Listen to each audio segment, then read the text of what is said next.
उसमें नहीं पड़ना, आराम से पहले से आइटनरी बना के जाओ, कहाँ कहाँ घूमना है, किसी दलाल किसी एजेंट के चक्कर में नहीं पड़ना है। तो यही जानकारी दे रहा था। और एक चीज़ आई विल रिकमेंड यू, मैं आपको सजेस्ट करूँगा कि आप इंडिया से ही 10,000 थाई बात 12,000 थाई बात लेके जाओ, क्योंकि 2,000 आपको थाई बात तो वीज़ा में लग जाएंगे। भी पूछते हैं अरे भैया हमें तो इंग्लिश नहीं आती है, वहाँ पे कैसे होगा क्या होगा। थाईलैंड में भी उतनी इंग्लिश किसी को नहीं आती है। इमिग्रेशन ऑफिसर भी नॉर्मली अगर आप इमिग्रेशन में जाओगे ना, वो आपसे ये नहीं पूछेगा कि how many days you have to stay hair.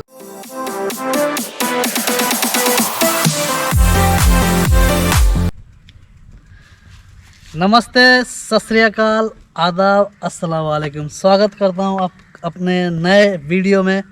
आज है 1 अक्टूबर 2022। आज मैं आपको बताना जा रहा हूँ कि आज बहुत बड़ा अपडेट आया है। एक थाईलैंड, जो लोग थाईलैंड ट्रैवल करना चाहते हैं, बहुत बड़ा अपडेट आया है दोस्तों। आप काफ़ी खुश हो जाएंगे अगर ये न्यूज़ आप सुनेंगे तो कल मतलब कि कुछ दिन पहले तो CCSA की मीटिंग हुई है कुछ दिन पहले, और उस मीटिंग में बोला गया है कि जो लोग 1 अक्टूबर से थाईलैंड जाना चाहते हैं या थाईलैंड ट्रैवल करना चाहते हैं, उसको अब जो लोगों ने वैक्सीन नहीं ली है, कोविड वैक्सीन, उसकी कोई ज़रूरत नहीं है। आप आराम से ट्रैवल कर सकते हैं थाईलैंड, कोई दिक्कत नहीं आने वाली।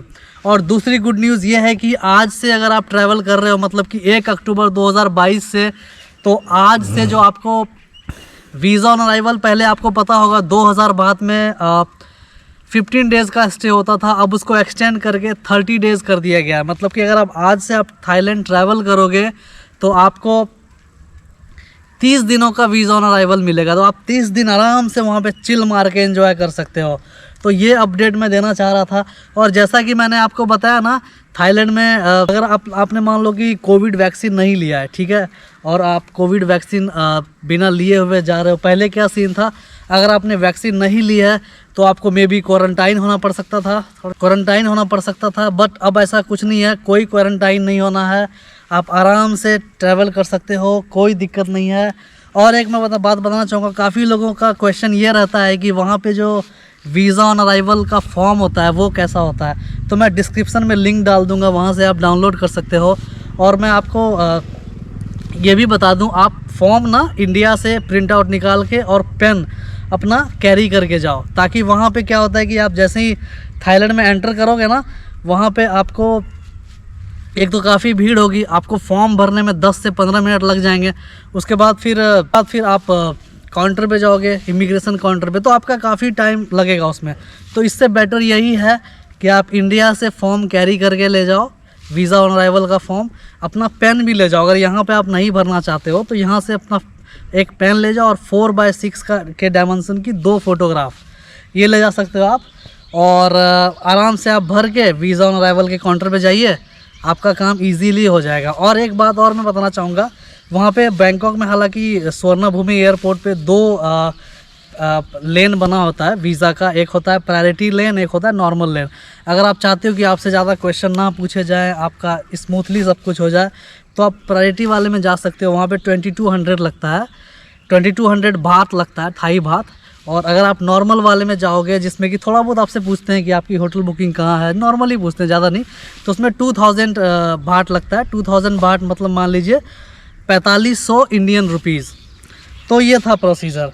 मैं दूसरी जानकारी मैं ये देना चाहूँगा कि काफ़ी लोग का क्वेश्चन रहता है कि थाईलैंड में पहुंचने के बाद ना हमारे साथ मतलब कि स्कैम से कैसे बच सकते हैं, कैसे किस तरह का स्कैम वहाँ होता है। तो मैं बताना चाहूँगा कि आप किसी क्लब व्लब में जाते हो ना, वो लोग ऑलरेडी वहाँ पे लड़कियों को बिठा के रखते हैं, मे बी उनका मार्केटिंग स्ट्रैटेजी होता है। तो आपके साथ आप वहाँ पे बैठोगे ना, तो आपको लेडी ड्रिंक पिलाना होगा उससे, आप तभी बैठ सकते हो वहाँ पे।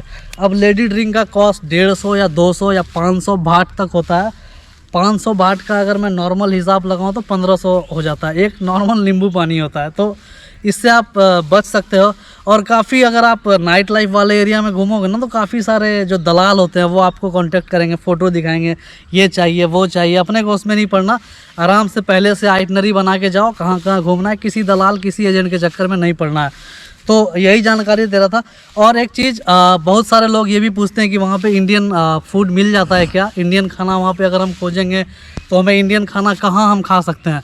तो बैंकॉक में, फुकेट में, पटाया में, हर जगह, अरे इंडियन रेस्टोरेंट तो हर जगह, अपना इंडिया का नाम है यार, इंडियन रेस्टोरेंट तो हर जगह मिल जाता है, आपको कोई दिक्कत नहीं आने वाली।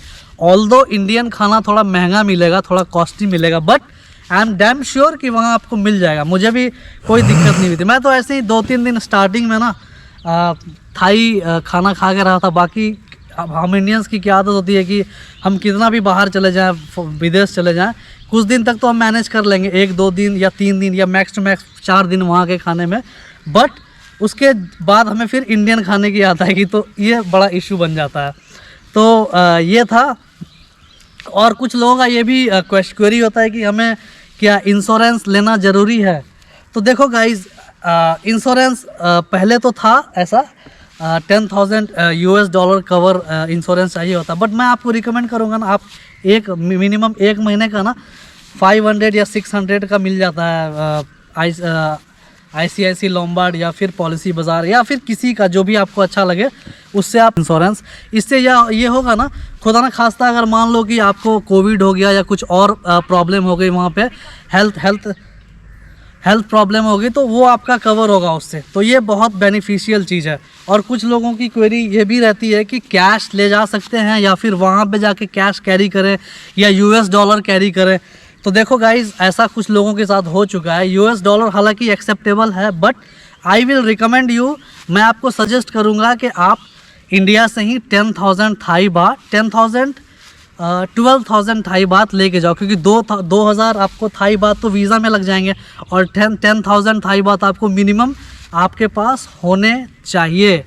इमिग्रेशन ऑफिसर कभी पूछता भी है कि कितने हैं, या फिर कभी कभी क्या होता है कि उसके मूड पे डिपेंड करता है। अगर मान लो आप अकाउंट में बोलोगे कि अकाउंट में है, तो थाईलैंड में ऐसा क्या प्रॉब्लम है ना, फुकेट में कुछ लोगों के साथ हो चुका है, आप उसे लाख बोलोगे कि हमारे अकाउंट में इतना पैसा हम निकाल लेंगे, विड्रॉ कर लेंगे, वो नहीं मानेंगे, उसे कैश ही चाहिए, क्योंकि उन्हें भी पता है अगर आपके अकाउंट में पैसे हैं तो आप अपने मर्ज़ी के हिसाब से खर्च करोगे। वही अगर आपके उसने पैसे निकलवा दिए 10,000 बात, 10,000 बात 10,000 बात मान लो कि 25,000 इंडियन रुपया हो गया, तो आप खर्च करोगे ही करोगे। तो ये होता है वहाँ का थोड़ा सा सिस्टम। तो बाकी यही था इस वीडियो में। आपको वीडियो अगर पसंद आई हो तो यार प्लीज़ हम्बल रिक्वेस्ट है, आप सब्सक्राइब करना। अगर आपका कुछ क्वेश्चन हो तो मेरे को आप नीचे कमेंट बॉक्स में पूछ सकते हो, मेरे को इंस्टाग्राम पे मैसेज कर सकते हो। काफ़ी लोग थाईलैंड से रिलेटेड कोई भी क्वेश्चन हो, कोई भी क्वेरी हो, वीज़ा से रिलेटेड, होटल बुकिंग से रिलेटेड, इंश्योरेंस या किसी चीज़ से रिलेटेड, फ़्लाइट बुकिंग से रिलेटेड, तो आप मुझे रीच कर सकते हो, पूछ सकते हो, कोई दिक्कत नहीं है। क्योंकि पता है ऐसा होता है ना कि मोस्टली इंडिया में बता रहा हूँ, नेपाल को छोड़ के, कि लोगों का फर्स्ट इंटरनेशनल ट्रिप थाईलैंड ही होता है। तो बहुत सारा लोग ना रिस्क नहीं लेना चाहते हैं। जैसे कि वहाँ पे मैंने आपको बताया ना, इमिग्रेशन में 2 प्रायोरिटी लेन होता है। तो अगर आपको चाहते हो कि आपसे ज़्यादा ना पूछा जाए, उतना मतलब कुछ ना पूछा जाए, तो आप प्रायोरिटी वाले में 200 बात दे के जा सकते हो। 500 रुपये तो नॉर्मली होता है, ठीक है। और एक चीज़ मैं आपको बताना चाहूँगा कि बहुत सारे लोग ये भी पूछते हैं, अरे भैया हमें तो इंग्लिश नहीं आती है, वहाँ पे कैसे होगा, क्या होगा। थाईलैंड में भी उतनी इंग्लिश किसी को नहीं आती है। इमिग्रेशन ऑफिसर भी नॉर्मली अगर आप इमिग्रेशन में जाओगे ना, वो आपसे ये नहीं पूछेगा कि how many days you have to stay hair.